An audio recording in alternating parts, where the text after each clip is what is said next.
પાંડેસરાની મનપા સંચાલિત શાળામાં બાળકો પ્રવેશથી વંચિત રહી ગયા હતા।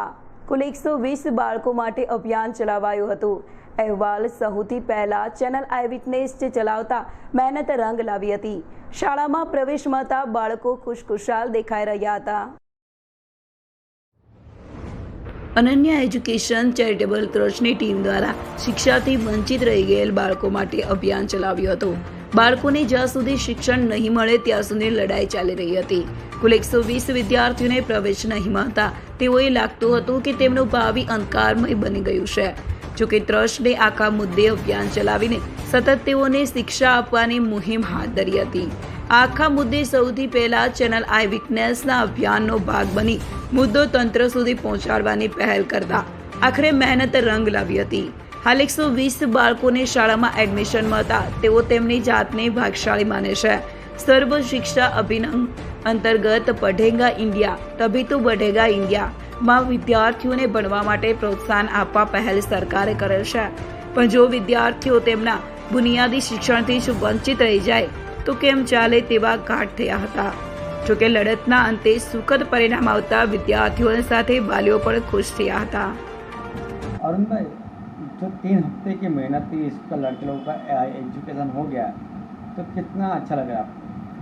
बहुत अच्छा लग रहा है भाई। तो कितने दिक्कत का सामना करना पड़ेगा? दिक्कत तो 3 हफ्ता कैसे निकला, खाना खाने का टाइम न पीने का टाइम, पानी तक नहीं मिलता था, लेकिन हम लोग लड़ रहे थे, हमारी पूरी टीम लड़ रही थी।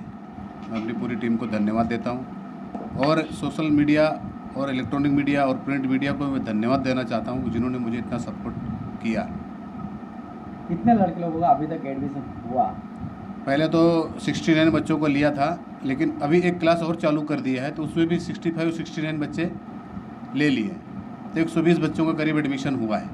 तो एक ही स्कूल के अंदर 120 लड़के लोग शिक्षा से वंचित हो रहे थे, तो अदर स्कूल जो सूरत के अंदर जो स्कूल है महानगर पालिका, कितने बच्चे लोग वंचित हो गए एजुकेशन से? मुझे ऐसा मैसेज आया था एक दिन कि करीब 14,000 बच्चे जो शिक्षा से वंचित रह रहे हैं इस बार। अगर यही ग्राफ रहा हर बार तो कितने बच्चे इस शिक्षा से वंचित रह जाएंगे, इसका आंकड़ा तो आप लगा सकते हो।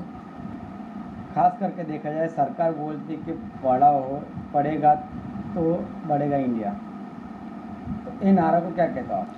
ये नारा तो सही लगा है, लेकिन जो ये नारा के पीछे की जो कहानी है उसको भी सही कर रही थी ना। जो बोल रहे हैं कि पढ़ेगा इंडिया तो ही बढ़ेगा इंडिया, जब पढ़ेगा ही नहीं इंडिया तो बढ़ेगा कहाँ से? इनका तो मेन शिक्षा पे ध्यान देना चाहिए सरकार को।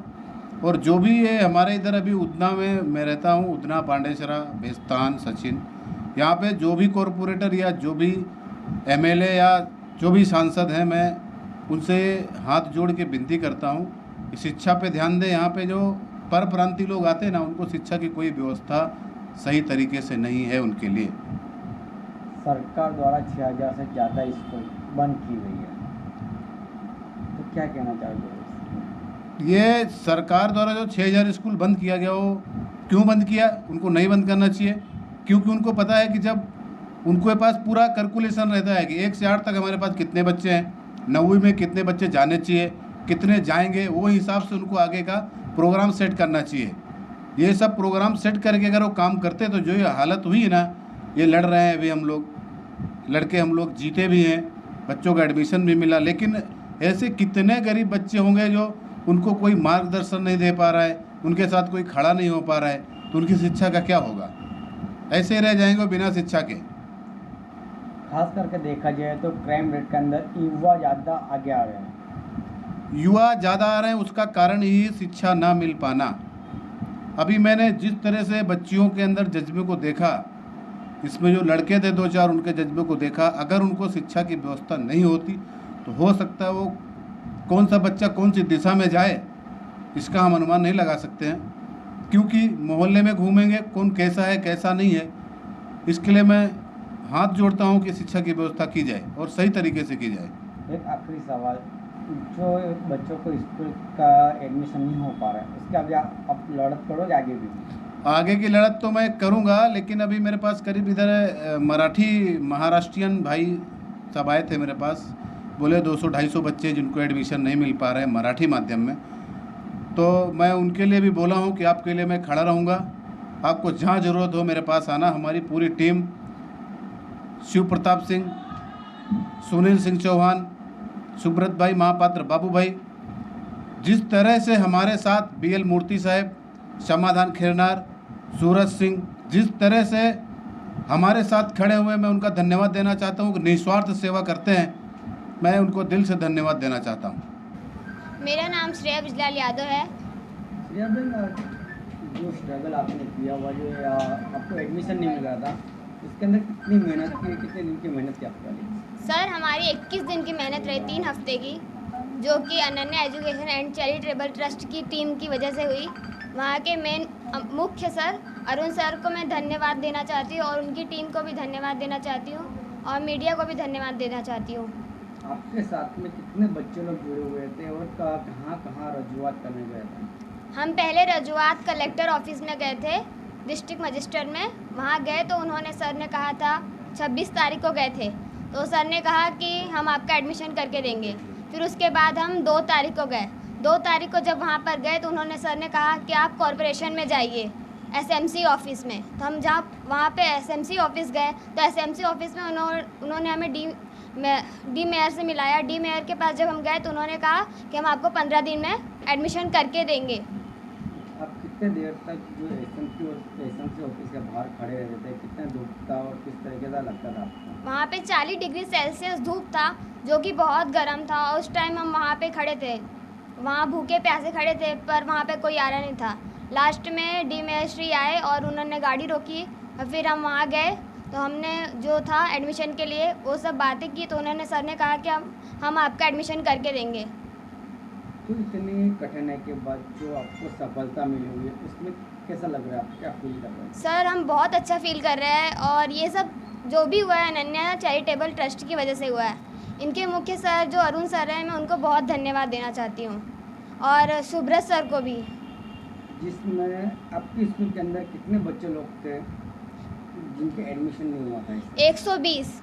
खाली आपके स्कूल में 120 लड़के लोग हैं, तो आपकी सूरत सिटी के अंदर जितने नगर प्राथमिक जो स्कूल है उसके अंदर कितने हो सकते हैं आपके अंदाज से, विचार से? सब 15,000 से भी ज़्यादा ही हो सकते हैं।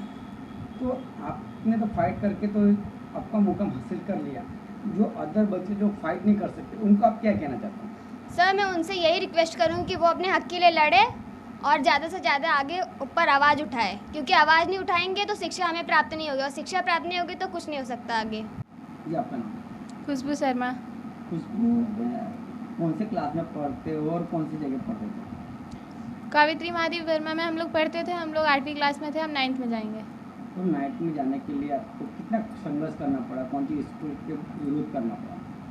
सुमन हाई स्कूल 14 क्वेश्चन नंबर। तो जो स्कूल आई कहाँ पे, कहाँ पे है स्कूल? पांडेचरा में। जो स्कूल के लिए आप लड़त की है एडमिशन के लिए, उसके अंदर कैसा लग रहा है आपको जो हासिल हो गया अभी मुकाम? मुझे बहुत खुशी है। तो आगे बन के आप क्या बनना चाहते हो, जो शिक्षा के लिए आप संघर्ष किए? मैं टीचर बनना चाहती हूँ और सबको है ना, और मतलब कहना चाहती हूँ कि सब और लड़े अपने हक के लिए। तो आपके घर से कितना बड़ा सपोर्ट मिला और कौन आपके घर के अंदर आपको सपोर्ट किसने ज़्यादा किया? मम्मी पापा सब ने किया। तो मम्मी पापा को क्या कहना चाहते हैं? मम्मी पापा को सब मतलब धन्यवाद करना चाहती हूँ कि मुझे मतलब लड़ने के लिए रोक टोक नहीं किया, आने दिया जाने दिया। धन्यवाद करना चाहती हूँ। यहाँ तक अरुण सर को भी धन्यवाद करना चाहती हूँ, सुभाष सर को भी धन्यवाद करना चाहती हूँ। जी आपका नाम? मेरा नाम पाल श्रद्धा राम मूरत है। श्रद्धा में आपकी उम्र क्या है पहले तो ये बताइए? मैं 14 साल की हूँ। 14 साल के उम्र के अंदर आप इतना लड़त की जो गवर्नमेंट के विरुद्ध, कैसा लग रहा है? सबसे पहले तो हमने बहुत संघर्ष किया। हम लोग यही चाहते थे कि हमें सुमन स्कूल नंबर 14 में एडमिशन हो, इसलिए हम लोग संघर्ष किए। एडमिशन हो गया है, लेकिन कितने लड़के लोग आपके साथ में फ्रेंड सर्कल जुड़े हुए थे और क्या क्या कठिनाई आई आपके लिए? हम जाते थे, SMC ऑफिस भी गए थे, बहुत धूप में खड़े थे, 40 डिग्री सेल्सियस धूप में भी हम लोग खड़े रहते थे और हमारे साथ कम से कम 120 बच्चे हैं एडमिशन के लिए। तो अभी जो 120 लड़के लोगों का एडमिशन हो चुका है, यस सर। तो कितना क्या लग रहा है, कैसा लग रहा है अभी? हमें बहुत खुशी हो रही है कि हमारा एडमिशन हो गया, क्योंकि हमारे माता पिता इतने अमीर नहीं है कि हमें प्राइवेट स्कूल में पढ़ा सकें। तो अभी पढ़ाई करने के साथ साथ आप क्या बनना चाहते हो? मुझे पुलिस बनने की मेरा इच्छा है, मैं पुलिस बनूं। और जो अदर लड़के लोगों को क्या मैसेज आपकी तरफ से रहेगा? मैं बाकी बच्चों को यही कहना चाहूँगी कि वो भी अपने हक के लिए लड़े, संघर्ष करें। जी आपका? मेरा नाम पलक गुप्ता है। अलग में ना, जो 3 हफ्ते पहले जो आपने एक लड़ाई चालू की थी अपने मित्रों के साथ जो एडमिशन को लेके, एडमिशन हुआ आपके सब मित्रों का आपका? यस सर, कैसे लग रहा है एडमिशन मिले? बहुत खुशी हो रही है आज। जो लड़त की उसके पीछे आपका मार्गदर्शन किसका था? और हमारे लड़ाई के पीछे सबसे पहले हमारे माता पिता का था। उन्होंने हमें बाहर जाने की छूट दी। फिर हम अरुण सर से और सुब्बर सर से मिले। उन्होंने भी हमारी बहुत सहायता की। ये 3 हफ्ते के अंदर आपकी जो लड़त थी, लड़त के अंदर आपको किस प्रकार की कठिनाइयाँ आई? हम ये 3 हफ्ते में हम लोग दिन भर भूखे प्यासे बैठे रहे। हम लोग नारा भी बहुत लगाए, बेटी बचाओ बेटी पढ़ाओ। यही हमें कठिनाइयाँ पड़ी। बेटी हर एक जगह पे सक्षम होकर खड़ी रहती है। अभी लड़ना भी सीख लिया। अभी लड़कियों को क्या कहना चाहते हो? हम इन लड़कियों को कहना चाहते हैं कि अपने लड़ाई के लिए अपने लड़ना चाहिए।